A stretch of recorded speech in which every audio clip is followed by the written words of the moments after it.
Günaydın arkadaşlar. Bugün Mersin Marina'da bir buçuk saatlik bir av yaptım. Bir şey çıkmadı. Lüfer ya da kofana deneyim dedim.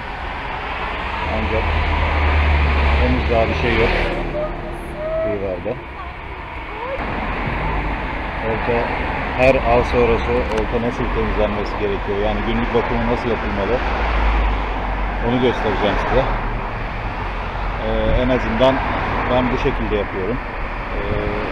Ve takımlarım oldukça sağlam. Korozyona uğramıyor.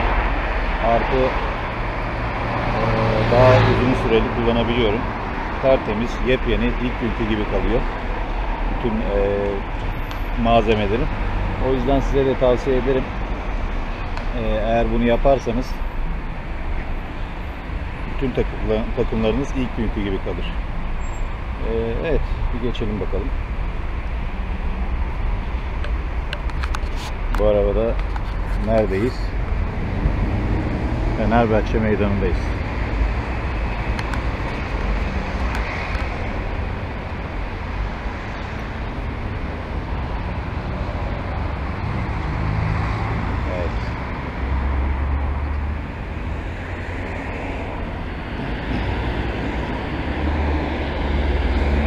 Size Mersin'den manzaralar.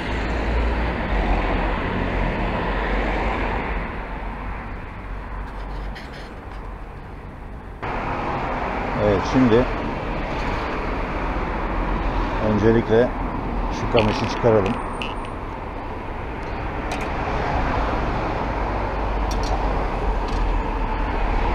Makinamızı da sökelim.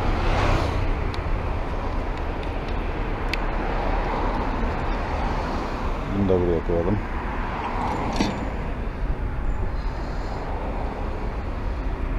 Şunu çıkarayım. Evet, şimdi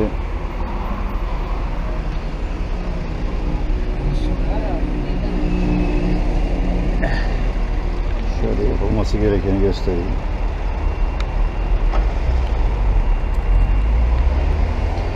Bunu ben Camsel'in ya da Cansil diyorum ama bu farklı bir marka. Ama siz de aynı kutudan edinebilirsiniz. İçindeki sıvıyı kullanırsınız. Kabını da bu iş için birebir. Bazı arkadaşlar işte makinenin su altında da yıkanabileceğini falan söylüyor. Evet, yıkanabilir ama çok tercih ettiğim bir durum değil.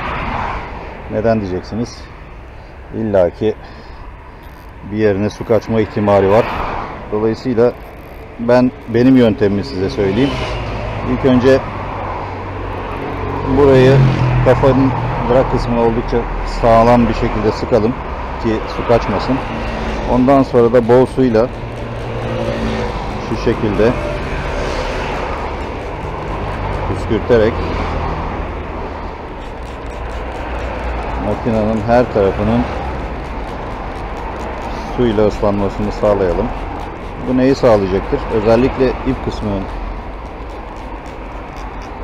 bol suyla yıkanması gerekiyor ki alt katlara kadar, ipin alt katlarına kadar su ulaşsın. Şimdi benim makinem yaklaşık bir 7-8 yıldır kullanıyorum ben. Ve her av sonunda bu şekilde günlük bakım diye adlandırıyorum ben bunu. Bol suyla böyle ıslatıyorum ve yıkıyorum. Özellikle kılavuz bilyasının olduğu yere, çünkü burayı daha fazla su tutun. Neden diyeceksiniz? Çünkü burası en fazla tuzlu suya maruz kalan kısım.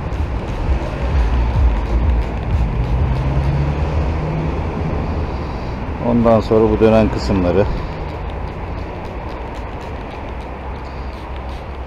Farkına varmışsınızdır illaki.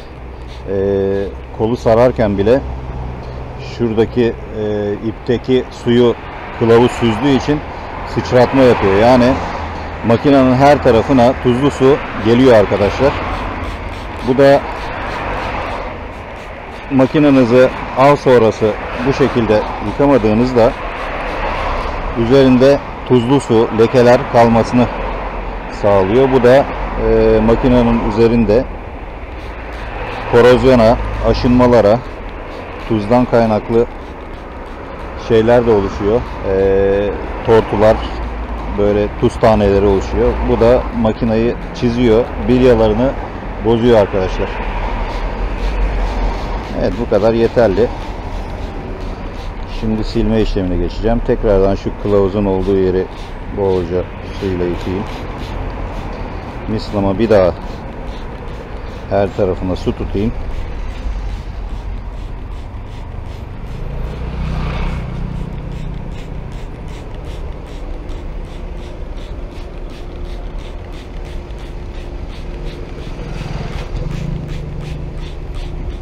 Tamam.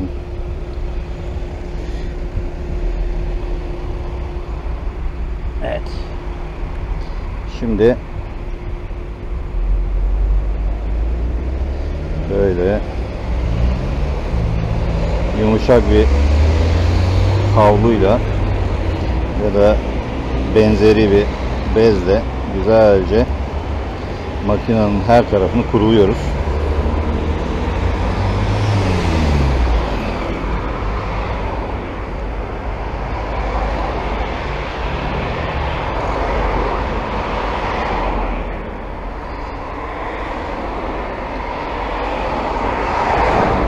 Bunu emin olun ben 10 yıldır bütün makinalarımı bu şekilde 10-15 yıldır temizliyorum. Daha öncesinde bayağı bir göl takımlarım falan filan vardı.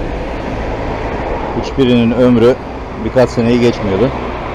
Üstelik tatlı su da o zamanlar avlandığım için. Deniz suyunda ise bu korozyon daha da fazla olur, emin olun. Bu nedenle bana sorarsanız her av sonrası bu işlemi yapmak şart.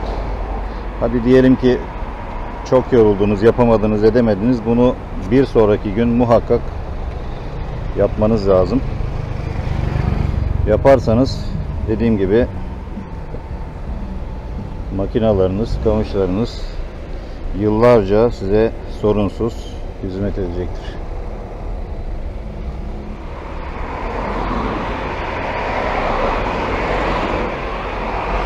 Ben bir de şu saç tokasını takıyorum arkadaşlar.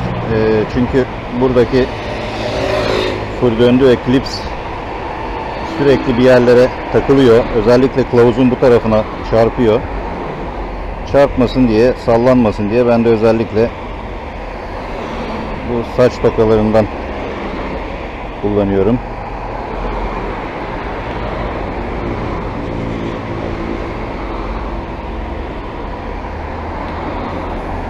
Şöyle. Evet. Şöyle bir de çevirelim. Sağda solda kalan sular varsa onları da atsın makinamız. Evet. Bakın şimdi arkadaşlar. Görebiliyor musunuz? Tertemiz. Şimdi kamışlarımda da aynı şeyi yapıyorum.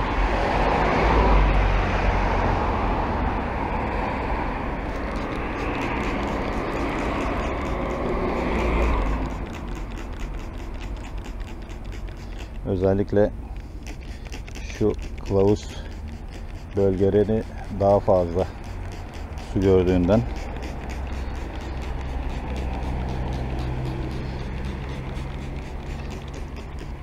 evet, bu kadar yeterli.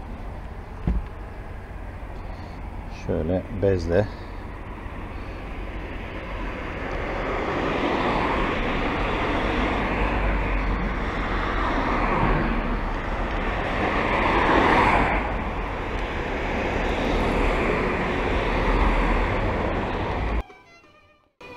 evet, çekim yaparken kameranın pili bitmiş. Farkına varmamışım. Araçlar gelip geçiyor çünkü gürültüden duymamışım açıkçası. Şu kısmı o videoda göstermiştim. Şimdi onu tekrardan göstereyim.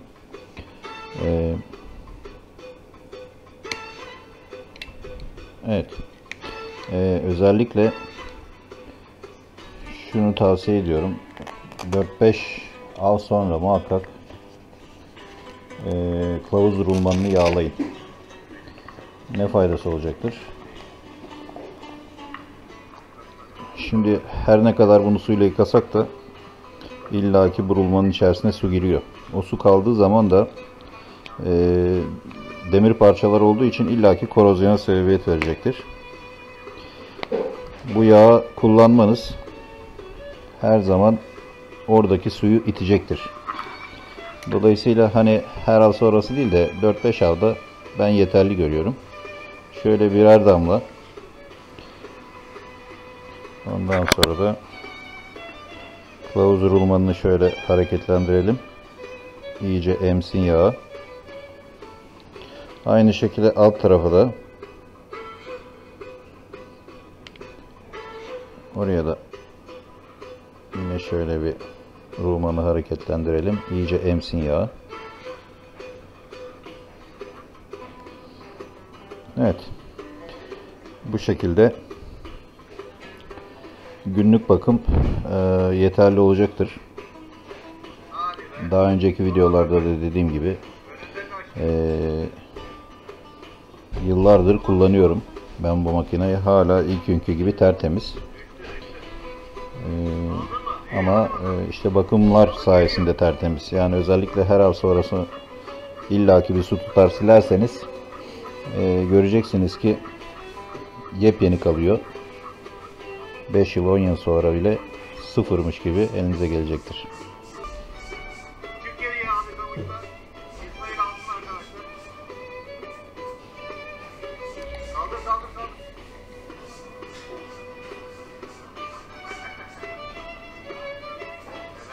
Evet, şimdi özellikle